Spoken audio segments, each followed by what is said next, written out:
150 muertos, 50 de ellos españoles. 150 historias llenas de vida hasta que el vuelo que realizaba la ruta Barcelona-Düsseldorf se estrelló contra las montañas en los Alpes franceses, en una zona rocosa y escarpada de difícil acceso. El accidente del vuelo de la compañía alemana filial de Lufthansa nos sorprendió el martes a primera hora y el jueves nos horrorizó cuando supimos que se trataba de un acto voluntario y criminal del copiloto del avión. Et que le copilote, par une abstention volontaire, Pasará mucho tiempo hasta que podamos olvidar una tragedia de estas dimensiones y hasta que se aclaren las circunstancias reales y se identifiquen las víctimas.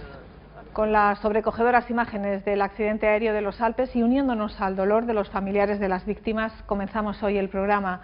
Muy buenas noches. Y lo previsto era arrancar analizando los resultados de las elecciones autonómicas andaluzas celebradas el domingo pasado, en las que ganó el Partido Socialista, pero no con la mayoría necesaria para gobernar cómodamente. El próximo día 16 de abril se constituye el nuevo Parlamento de Andalucía con una composición plural, 5 fuerzas políticas. No es la primera vez que sucede, ya hubo 5 partidos representados en la primera legislatura en 1982, pero la situación ahora es muy diferente. En esta ocasión, para gobernar, van a ser necesarios pactos y alianzas en varias direcciones que pondrán a prueba la capacidad de los partidos para negociar y que se observarán además con interés fuera de la comunidad, porque Andalucía va a servir de laboratorio en un denso año electoral con otras elecciones autonómicas, municipales y generales. El partido ganador tiene un peso específico notable, pero insuficiente para hacer las cosas por sí mismo. En un parlamento poliédrico, repleto de estrategias no siempre coincidentes, el fiel de la balanza oscilará en un complejo equilibrio de fuerzas variables. A partir de ahora, todo, incluida la investidura de Susana Díaz, dependerá de eso.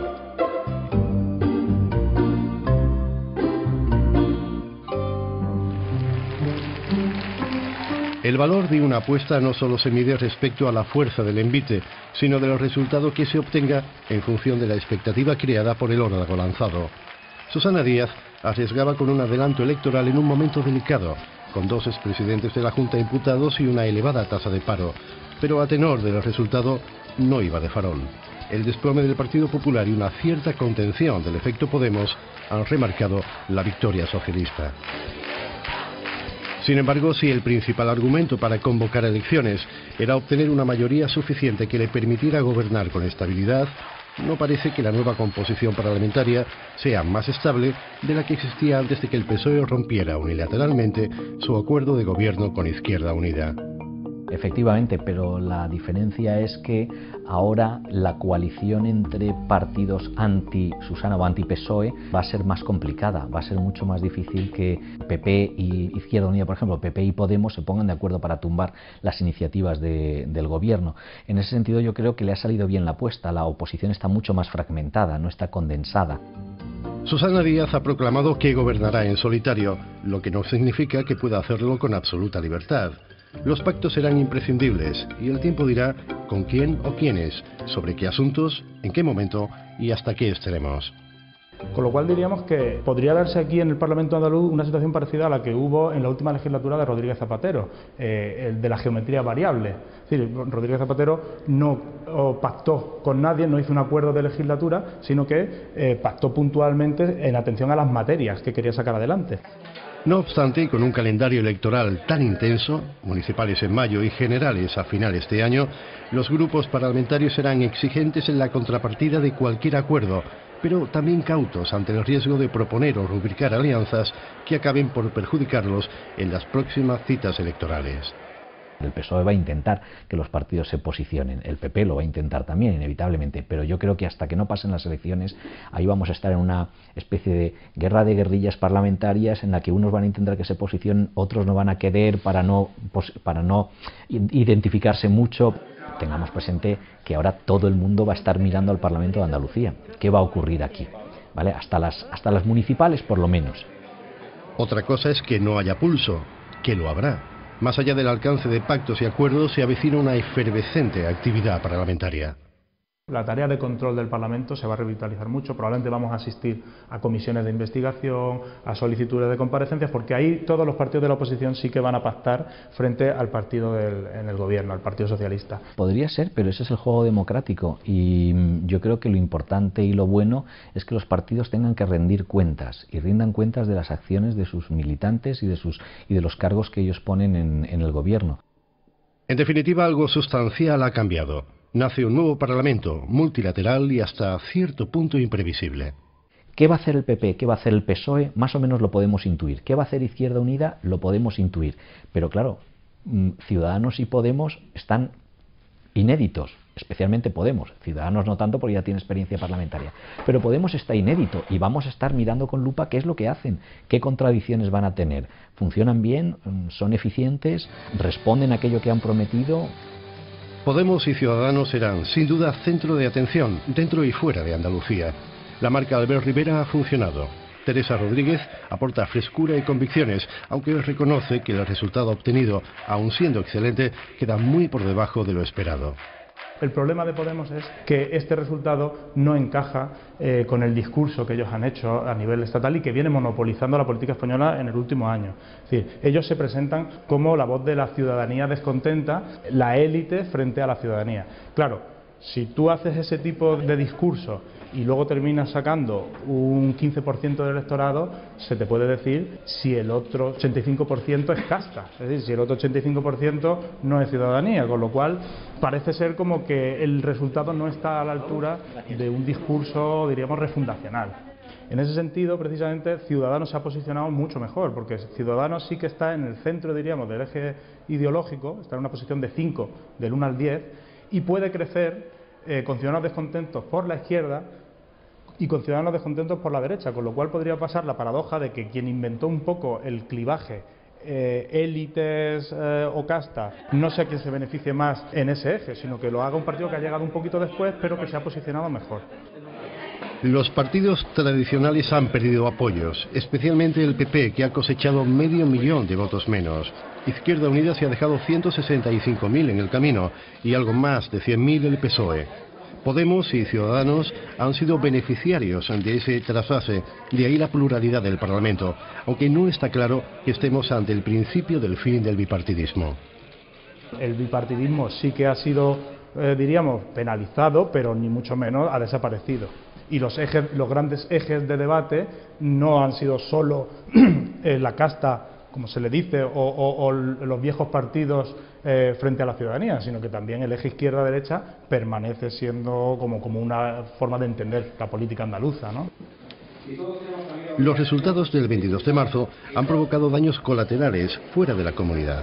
El fracaso del Partido Popular en Andalucía derivó en tensión.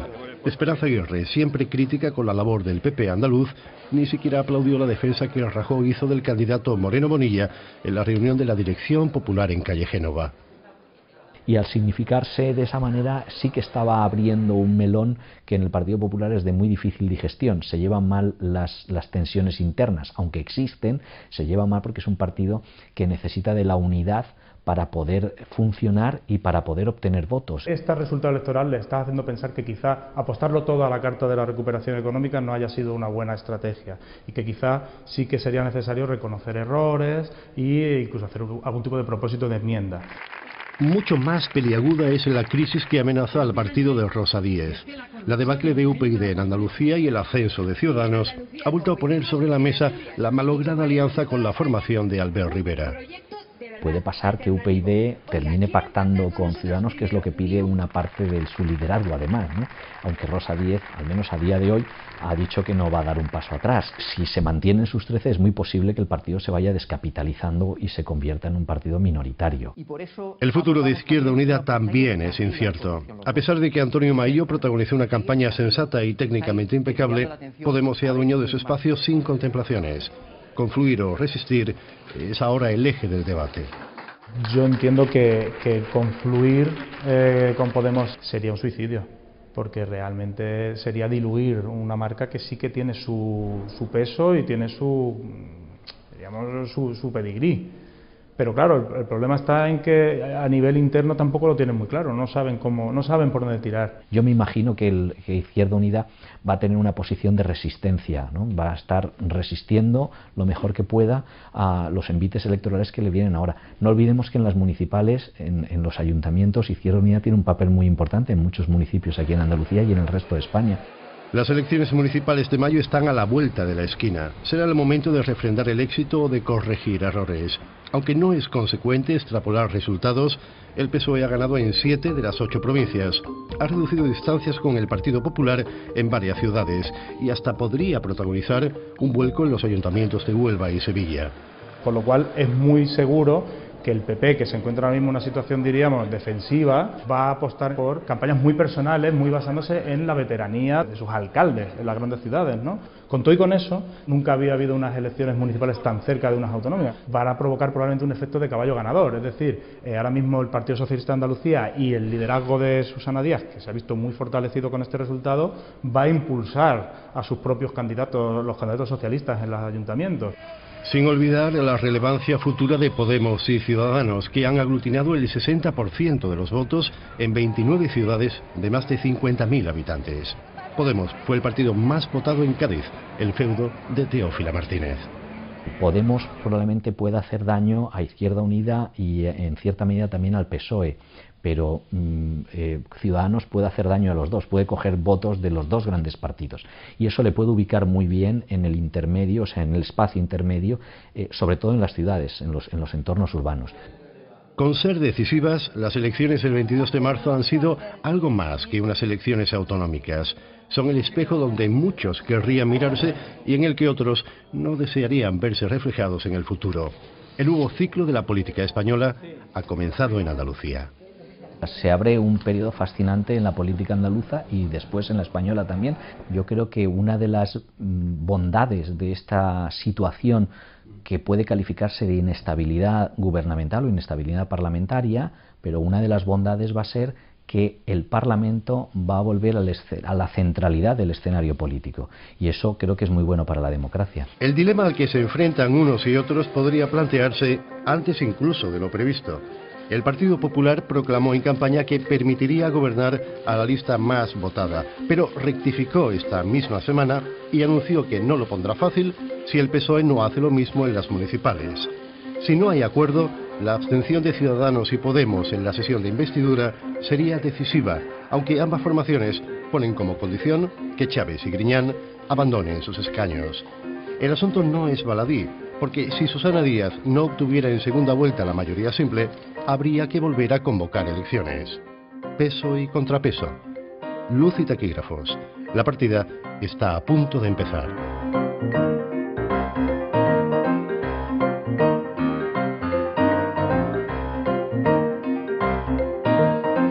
Lo dicho, el nuevo Parlamento se constituirá el próximo 16 de abril. Hasta entonces, todas esas opciones de las que hemos hablado están abiertas. Y lo que ya tenemos aquí es la Semana Santa, un momento especial en nuestra comunidad donde se vive con pasión estas fiestas.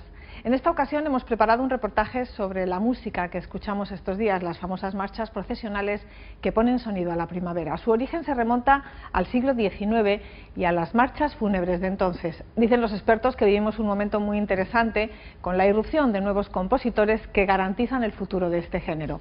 Andalucía tiene un valioso patrimonio musical que se amplía a menudo con el hallazgo de viejas partituras escondidas entre los legajos de los museos. En el siguiente reportaje vamos a conocer a los investigadores que se dedican a rescatar obras clásicas y a los nuevos compositores que piden paso con las nuevas. Haremos también un recorrido por la evolución de las marchas de Semana Santa.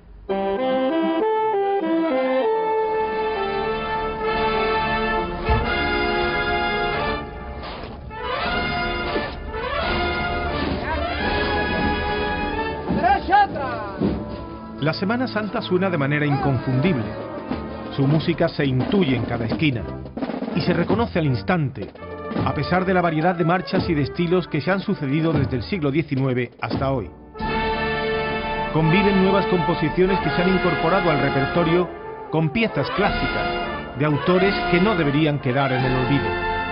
Tesoros que desde nuestra infancia se destapan cada primavera en las calles de Andalucía.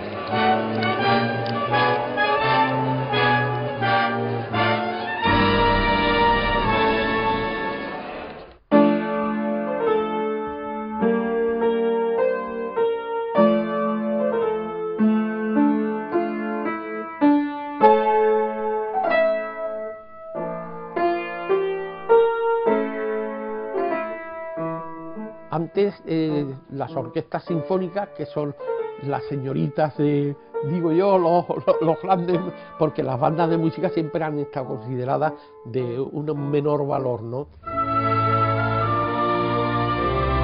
Bueno, pues ahora las orquestas ya se han decidido por interpretar marchas profesionales, cosa que hemos conseguido los autores, entre otras cosas, con La Madrugada. Ha sido un exponente para que la orquesta se avenga a tocar.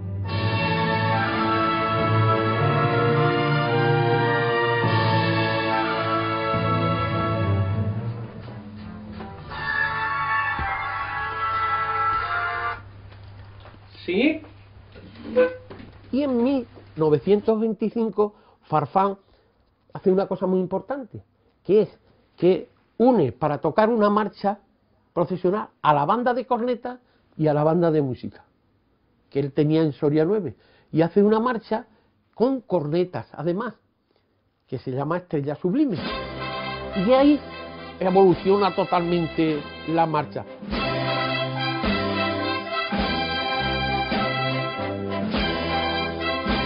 Pero yo venía de recorrer toda España, porque he estado destinado por todos sitios, y yo sabía que fuera de Sevilla y algunos lugares de Andalucía las bandas de música no tienen corneta. ¿Qué ocurre? Pues que estas marchas, Estrella Sublime, Pasa la Macarena, Virgen de las Aguas, todas estas de corneta, no se interpretan en España. ¿Por qué? Porque las bandas de música son bandas de música y las bandas de corneta son bandas de corneta. El onubense de Encinasola, Abel Moreno, es el compositor más popular de la historia de la marcha procesional. Sus composiciones suenan en todo el mundo, especialmente La Madrugada, su marcha más conocida y reconocida, que se toca en las calles, conciertos e incluso en el cine. En 1985, con Hermanos Costaleros, sienta las bases de su estilo, con clara vocación hacia el costalero y las demandas de las cofradías. Digo, pues yo voy a hacer una marcha que tenga el mismo ritmo que estas marchas, pero que no necesite corneta. Y acerté porque se empezó a tocar por toda España esas marchas. Y hago Hermanos Costaleros, basada en el paso de los costaleros. Los costaleros no desfilan a paso lento, no van 1, 2, este es el paso lento. Los costaleros van como una marcha militar, a paso ordinario. Pum, pum, pum, pum, pum, pum, pum. Y entonces yo hago Hermanos Costaleros. Don, do, van, fa, la, sol, sol, si, la, fa, sol, la, si, do, si, la, sol. ¡Oh! Y los costaleros se vuelven locos. Dice, esta es nuestra marcha, porque van con nuestro paso. Estas marchas, como las de reconocidos compositores que han pasado a la historia por su calidad, como Manuel Font, López Farfán, Pedro Braña, permanecen inalterables entre las partituras de nuestras bandas de música. No así la de otros muchos músicos anteriores en el tiempo, algunos de ellos pioneros en la composición de marchas especialmente escritas para procesionar, que se han perdido, difuminado hasta ser olvidadas.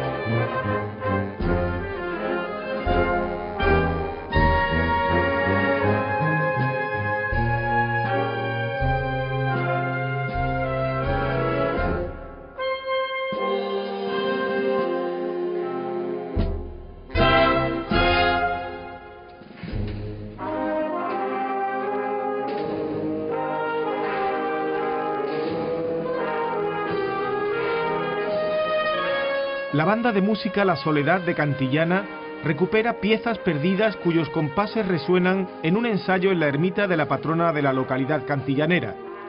Un trabajo de investigación que ha traído a la luz y a los instrumentos 11 marchas inéditas del siglo XIX. La mayoría de las composiciones incluidas en el disco no están dedicadas a una imagen, sino por lo compulso del tiempo están dedicadas a héroes de la patria, ¿no? A militares, a gente notable. Hay que comprender que la banda, que suele ser una banda militar, la que participa en los cortejos, pues lo mismo actuaba detrás de un cortejo de Semana Santa que en el entierro de esta persona de cierta notoriedad. Aparte del origen militar, está también muy relacionada con lo que es la marcha fúnebre de una ópera. Tiene un estilo claramente italiano, de la estructura italiana, de una estructura inicial que se complementa con un breve trío que modula al modo mayor con la reposición. Ottocento es el fruto de ese trabajo de restauración de la memoria musical, la materialización en forma de disco de un trabajo de buceo por archivos históricos, como el de Cádiz, punto de partida de este proyecto. El trabajo no solo ha sido la grabación en sí, sino que nos acarreó unos 2 años de investigación, de búsqueda de partituras, de reinstrumentación de las mismas, porque con lo que contábamos básicamente eran con los guiones, algunos deteriorados, otros con una instrumentación adaptada al siglo XIX, no la actual. El investigador José Manuel Ruiz, en su afán casi arqueológico de recuperación del patrimonio musical, destapa de cajas olvidadas la esencia impregnada en viejas partituras cuyas notas escritas a mano suenan ahora de nuevo.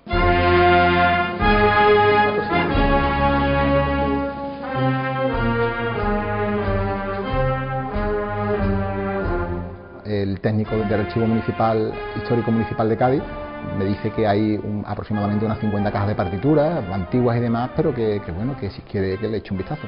Conforme vas viendo cajas y demás, pues te vas encontrando un fondo totalmente distinto de partituras manuscritas, de autores que para mí eran conocidos porque yo los había visto en la prensa histórica, que la había visto, y digo, mira, pues aquí están estos músicos que aparecen en la prensa histórica y aquí están estas marchas. Y bueno, ya a partir de ahí, pues lo que te tienes que detener principalmente es en ver si la marcha se puede interpretar o no, porque esté en todos los papeles, esté completa, no la esté y demás, ¿no? Pero ya solamente en el tema de catalogación merece la pena. Ya después se recupere o no, pero es una labor muy bonita. La mayoría son del siglo XIX, aunque haya otras que hemos recuperado, que ya son de primeros del XX y demás.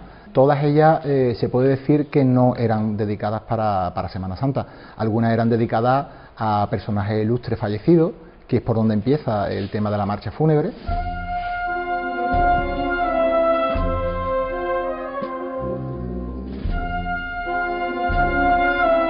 Si tenemos en cuenta de que José Gabaldá puede ser uno de los primitivos autores de marchas que se utilizan para Semana Santa, con marchas como El Llanto u otras de ese tipo, La Azucena también es otro, es decir, tienen unos nombres que si nos damos cuenta no reflejan ninguna cofradía, pero sí reflejan dolor, o reflejan cosas como una azucena, que es una flor típica de los pasos de la época, y bueno, sí se sabe que se utilizaban ya en los cortejos de esos años 70 y 80, se utilizaban.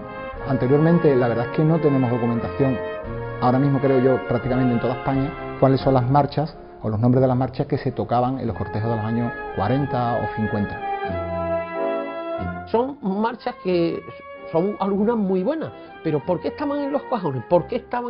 Porque la evolución de la música no fue por ahí, y entonces ahora se pide otra cosa, por lo menos para la música en la calle, para interpretarla en la calle con costaleros. Ahora en concierto todas esas marchas valen, y es lo que se está haciendo, por lo menos recuperarlas y que se oigan en concierto, y la que valga para hacerlo en la calle pues se interpretará. Yo siempre he dicho una cosa, yo tengo que hacer la música de mi época, como Beethoven, que no es comparación, no, pero vamos, por poner un ejemplo, y digo la de su época. La de su época eran sinfonías porque estaba de moda. Hoy casi no se hacen sinfonías, se hace otro tipo de música, y entonces cada autor tiene que hacer la música de su época. La marcha procesional se afianza en la segunda mitad del siglo XIX bajo el concepto de marcha fúnebre, una forma musical a la que se recurre en la corriente estilista del romanticismo. Las marchas suelen tener normalmente suelen tener unos comienzos en fuerte.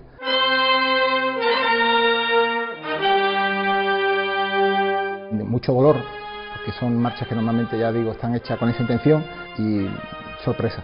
Normalmente sorpresa, el público se queda sorprendido y después ve una belleza que no conoce y que se va transformando a lo largo de la marcha, conforme pasa el tema principal y demás, en un trío, porque normalmente la estructura suelen ser A-B-A. Bueno, pues el trío de esa parte, esa temática B, es un trío que normalmente es muy romántico, bebe de la época del romanticismo, y es muy de la época esa romántica italiana y demás, que bueno, suele ser muy dulce.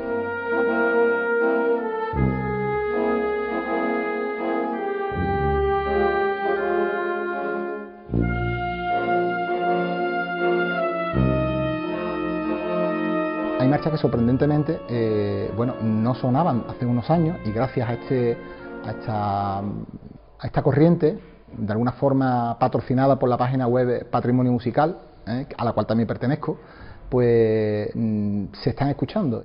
Esto es una iniciativa que surge hace algo más de 10 años por un grupo de cofrades que compartimos las mismas inquietudes, que es la afición por la música procesional. Nos conocemos a través de Internet y pretendemos cubrir un espacio que hasta entonces no existía en la red. Consideramos que había mucha música que estaba absolutamente en el olvido, que teníamos constancia de su existencia, que décadas atrás había sonado y que sobre todo a raíz de la década de los años 80 y de la aparición del fenómeno de los hermanos costaleros, pues entra, digamos, en crisis y en parte consideramos que se vulgariza. Nuestra web tiene una base de datos donde tenemos registrado pues más de 500 autores, más de 5.000 marchas procesionales, más de 400 bandas de música y más de 500 grabaciones discográficas. El horizonte temporal estamos hablando, en el caso de los autores, pues desde hace más de siglo y medio. En el caso de las marchas igual. Grabaciones discográficas, todas las que han salido al mercado, están registradas en nuestra web. Quizás el logro más importante es que se descubrió la autoría de la marcha Corpus Christi, el Corpus, que es su nombre correcto, gracias a un forero que vive en las Islas Canarias.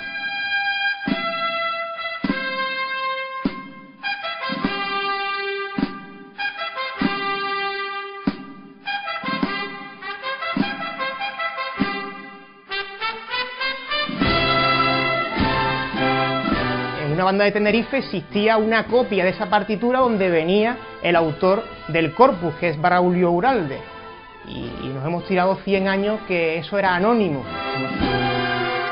Un patrimonio extraordinario que ahora se amplía y que asegura su futuro con la aportación de nuevos compositores, algunos de los cuales gozan ya de un gran reconocimiento y prestigio, como Manuel Barbizón, David Furtado, Antonio Moreno o Francisco Javier González Ríos, considerado actualmente como uno de los grandes compositores de cornetas.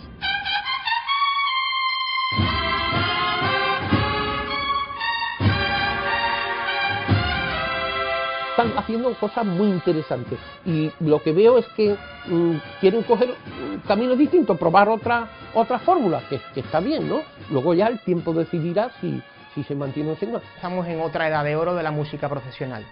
Ahora mismo está sonando una música en cuanto a cantidad, variedad y calidad como nunca se ha escuchado. Primero, sobre todo por esta labor de difusión y de investigación que está ahora dando sus frutos, y luego también a nivel técnico los músicos hoy en día están muchísimo más preparados que hace 20, 40 o 100 años.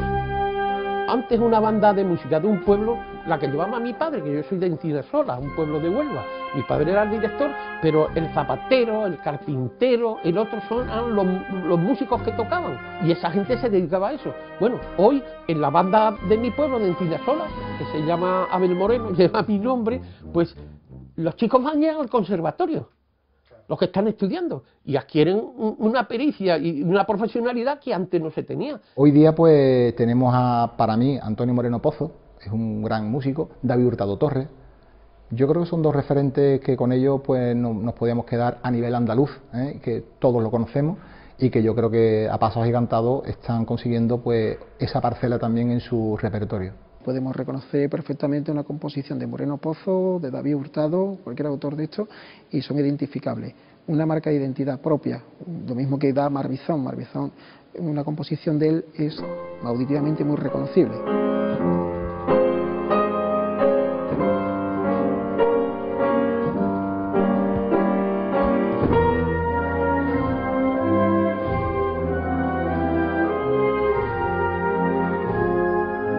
Ahora podemos hablar de un neorromanticismo en el que conjuga también elementos del pasado, el romanticismo e incluso impresionismo.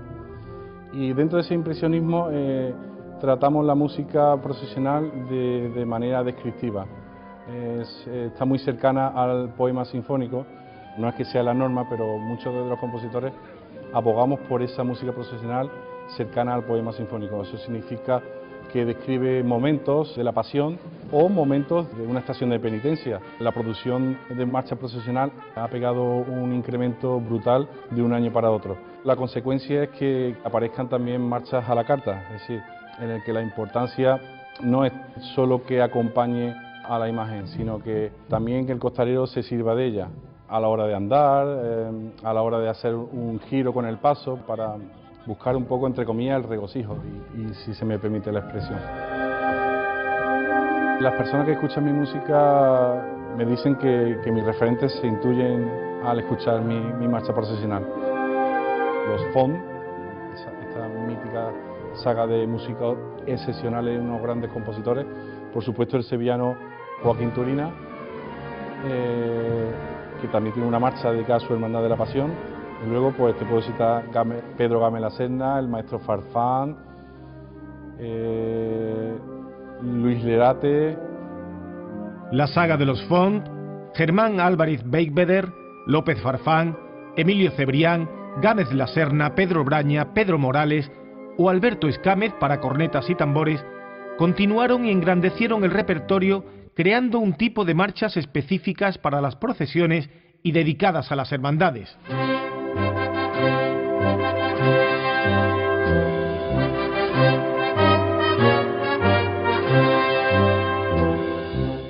Composiciones sinfónicas de una gran calidad, que han contribuido de manera brillante al patrimonio musical de la Semana Santa de Andalucía, de España y de muchas partes del mundo.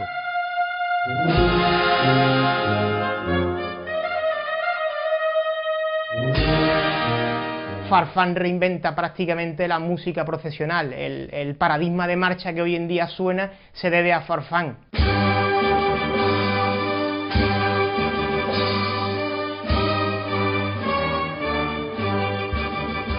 Cuando también llega el fenómeno de los hermanos costaleros, ahí también hay una simbiosis, porque los costaleros piden otro tipo de música y la música se adapta en parte, al igual que los pasos empiezan a andar de otra forma porque se adaptan a la música, cosa que en los tiempos de los profesionales no ocurría eso siempre así.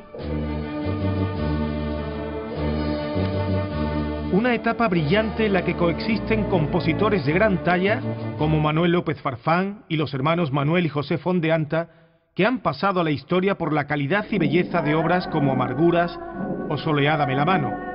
Una marcha esta última dedicada a los presos de la antigua cárcel del Popolo de Sevilla, ante cuyas puertas se detenía la esperanza de Triana.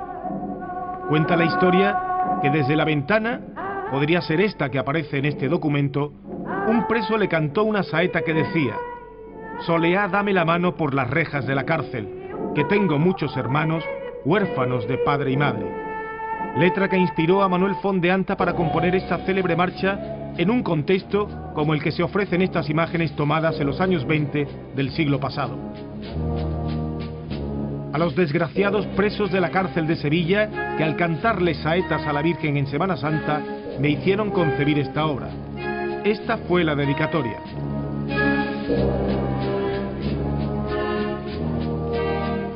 El compositor ruso Igor Stravinsky, que visitó Sevilla junto al coreógrafo Diaghilev en 1921, dijo al paso de una cofradía mientras sonaba Soleá dame la mano: «Estoy escuchando lo que veo y viendo lo que escucho».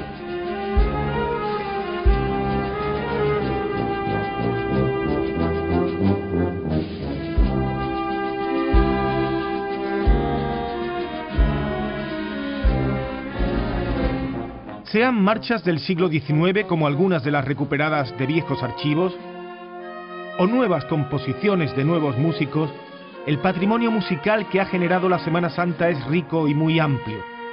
Se oye en las procesiones, en auditorios y en el cine.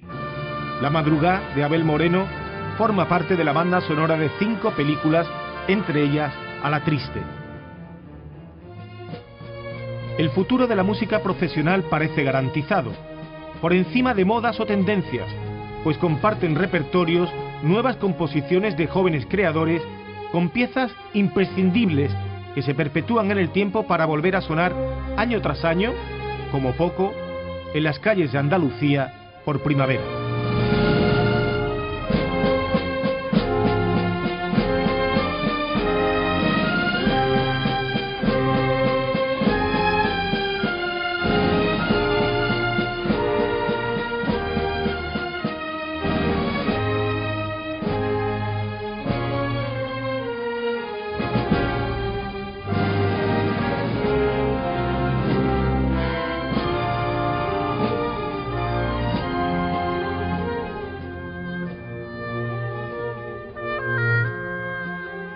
Sonidos que nos permiten despedir el programa de hoy oliendo ya a primavera.